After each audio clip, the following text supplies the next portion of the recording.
নমস্কার বন্ধুরা, এই গরমেতে তৈরি হবে আম পোড়ার শরবত। প্রথমে আমরা গাছ থেকে আমটা পেড়ে নিলাম, এবার ভালো করে ধুয়ে আমটাকে আগুনে পোড়ালাম। আর আমরা এখানে ব্যবহার করেছি কাঠের আগুন, তো আপনারা গ্যাসের আগুনও ব্যবহার করতে পারেন, অসুবিধা নেই। তো তারপরে দেখুন আমের খোসাটা বেশ কালো হয়ে গেছে। যতক্ষণ না পুরোপুরি কালো হবে ততক্ষণ এটা পোড়াতে হবে ভালো করে। তো কালো হয়ে যাওয়ার পরে আমরা এই আমটাকে তুলে নিলাম, তুলে ভালো করে জলে ধুয়ে নেব। এবার পরিষ্কার করে জলে ধুতে হবে, ধোয়ার পরে খোসাটা ছাড়িয়ে নেব।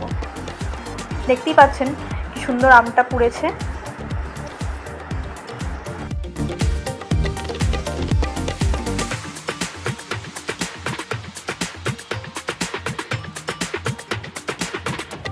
আমের খোসাগুলো বেশ ভালোভাবে ছাড়িয়ে নেওয়ার পরে আমরা শাঁস থেকে বীজটা আলাদা করে নিলাম। এরপরে আমরা স্বাদ মতো চিনি অ্যাড করছি, তারপর দিচ্ছি সামান্য একটু লঙ্কার গুঁড়ো আর একটু বিট নুন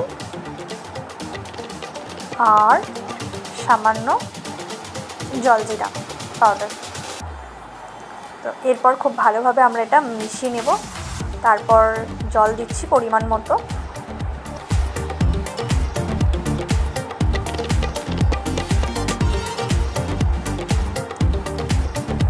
আমরা জল দেওয়ার পরে এটা খুব ভালোভাবে মিশিয়ে নিলাম, যাতে আমের শাঁসটা বেশ সুন্দরভাবে জলের মধ্যে মিশে যায়।